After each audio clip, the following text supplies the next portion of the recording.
Hi, this is Ugo Cei, and this is my Range Masks in Lightroom course. You may wonder if this is a course about photography while I'm sitting in front of the piano playing music. Well, let me explain. A few months ago, I decided to start learning the piano as an absolute beginner. And while doing so, I discovered an interesting parallel between music and photography. Ansel Adams, one of the most famous landscape photographers of last century, used to say that the negative is the score, the print is the performance. And what he meant with that, I believe, is that once we have a score of printed music in front of us and we want to play it, we're just at the beginning.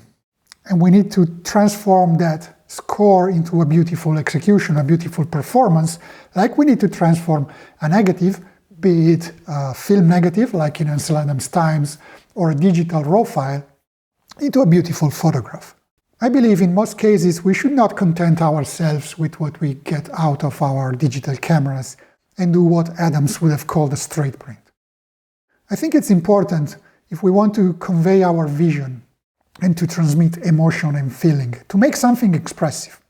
That means being able to adjust different portions of the image and change their luminosity, their contrast, their saturation, their sharpness, and so on, so that they are not flat, like my execution of Mozart. Let me show you an example here of a photo as it looks like after some global adjustments have been performed in Lightroom.